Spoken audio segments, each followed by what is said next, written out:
ভিডিওতে আমরা অনেক সময় এরকম রানিং টেক্সট অ্যাড করতে চাই। ক্যাপকাটে কিভাবে এইরকম রানিং টেক্সট আমরা এই ভিডিওর সাথে অ্যাড করতে পারি তা এই ভিডিওতে দেখব। তো চলুন দেখা যাক ভিডিওটা। ওকে, ক্যাপকাটে আমি একটা ভিডিও ইম্পোর্ট করে নিয়েছি। ইম্পোর্ট করে নেওয়ার পরে জাস্ট এই যে উপর থেকে টেক্সট মেনুতে যাব, ডিফল্ট টেক্সট এটা ড্র্যাগ করে এখানে নিয়ে আসব। ওকে, নিয়ে আসার পরে আমি এটা সাউন্ডটা মিউট করে দিচ্ছি। ওকে, দেন এই যে টেক্সট যে বক্স এটার উপর ক্লিক করব। এখানে দেখেন টেক্সট ডিফল্ট টেক্সট লেখা আছে, এটা আমি কেটে দেব। দেওয়ার পরে আমার যে টেক্সট আমি এটা এখানে দিয়ে দিলাম। ওকে, দিয়ে দেওয়ার পরে নিচের দিকে এটা নিয়ে আসব। এটা সাইজ আমরা কেমন দিতে চাই, ফন্ট সাইজ এটা ছোট বড় আমরা করতে পারি। আমি জাস্ট 5-এ রেখে দিলাম। ওকে, রেখে দেওয়ার পরে কালার কেমন হবে টেক্সটের এটাও আমরা এখান থেকে নির্ধারণ করে দিতে পারি। ওকে, দেন নিচের দিকে আসলে আমরা আরও কিছু অপশন দেখতে পাবো, যেমন স্ট্রোক, ব্যাকগ্রাউন্ড দিতে পারি। জাস্ট নিচে থেকে আমরা এখানে ব্যাকগ্রাউন্ড সিলেক্ট করে দিতে পারি। ওকে, ভিডিওটি ভালো লাগলে একটি লাইক দেবেন, চ্যানেলটি সাবস্ক্রাইব করে রাখবেন। ব্যাকগ্রাউন্ডের অপাসিটি কেমন হবে এটাও আমরা এখান থেকে নির্ধারণ করে দিতে পারি। জাস্ট এটা 90% করে দিলাম। ওকে, দেন এরপরে যে কাজটা আমাদের করতে হবে, এই যে পজিশন অ্যান্ড সাইজ এই অপশনটার কাছাকাছি এখানে রাখতে হবে। রাখার পরে এই টেক্সটটাকে আমি একটু বড় করে নিচ্ছি যাতে পুরো ভিডিওটা আমার এই টেক্সটটা থাকে। ওকে, নিয়ে নিলাম।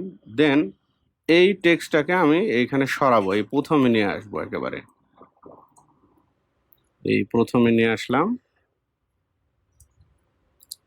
নিয়ে আসার পরে আমি এখানে এখন কি ফ্রেম ইউজ করব। জাস্ট কি ফ্রেম এটাতে ক্লিক করলাম। ক্লিক করার পরে এই যে দেখেন এখানে পজিশন দেওয়া আছে যে এটা উপরে নিচে কতটুকু থাকবে। এই পজিশন আপনি এখান থেকে কমাতে বাড়াতে পারেন। ওকে, দেন এখন যেটা করতে হবে, এই কি ফ্রেমটা এইখানে নিয়ে আসবো, মাঝামাঝিতে আমি নিয়ে আসতে যাচ্ছি। তো নিয়ে আসলাম, নিয়ে আসার পরে আবারও এখানে একটা কি ফ্রেম আমি দেব। দেওয়ার পরে এই টেক্সটটাকে টেনে এই বামের দিকে নিয়ে যাব। যদি টেক্সটটা ধরতে সমস্যা হয় তাহলে এই যে এটা দিয়ে আপনি কাজ করতে পারবেন, পজিশন এক্স দিয়ে। ওকে, এইভাবে এটা এখন এই শেষ পর্যন্ত নিয়ে যাব লেখার। ছেড়ে দিলাম। দেওয়ার পরে এখন জাস্ট আমি প্লে করে দেখব যে এটা কাজ করছে কিনা। দেখেন এটা দারুণভাবে কাজ করছে। আমাদের এখানে কিছু জিনিস খেয়াল রাখতে হবে, যেমন এই যে কি ফ্রেম, যদি আমি এই যে কি ফ্রেমটা দেখতে পাচ্ছেন এটা যদি ডানের দিকে নিয়ে যাই তাহলে লেখা কিন্তু স্লো যাবে, আস্তে আস্তে যাবে। আর যদি এটা আমি বামের দিকে নিয়ে যাই, অর্থাৎ এই দুইটা কি ফ্রেমের ডিস্টেন্স যদি আমি কমিয়ে দিই তাহলে কিন্তু লেখার স্পিড যেটা এটা কিন্তু বেড়ে যাবে।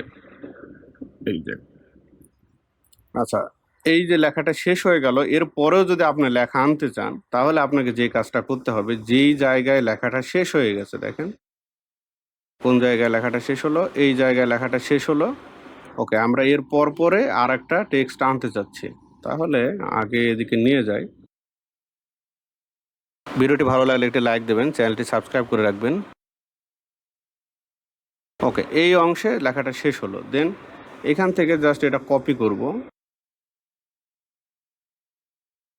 কপি করে উপরে পেস্ট করে দেব, এটার উপরে পেস্ট করে দেব, বা এই লাইনে একটু পেস্ট করে নিই। আচ্ছা, এবার আমরা দেখব যে এটা ঠিক মতো কাজ করে কিনা। ওকে, এই যে যে ফাঁকা অংশটা এটা আমরা ফিল আপ করে দিতে পারি। জাস্ট দেখব যে কোন অংশে গিয়ে লেখাটা শেষ হয়েছে।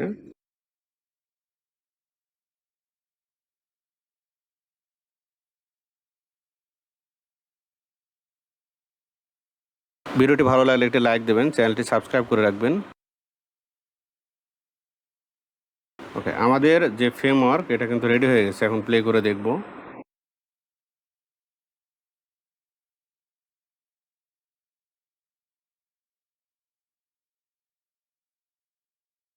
ওকে, ভিডিওর শেষ পর্যন্ত যদি এরকম রানিং টেক্সট চাই তাহলে আবারও এটা কপি করতে হবে।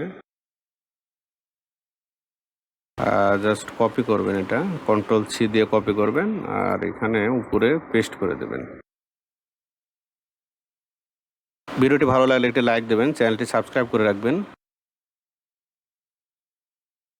এই ছিল ভিডিওটি দেখার জন্য ধন্যবাদ। ভিডিওটি ভালো লাগলে একটি লাইক দেবেন, চ্যানেলটি সাবস্ক্রাইব করে রাখবেন এরকম নতুন নতুন ভিডিও পেতে।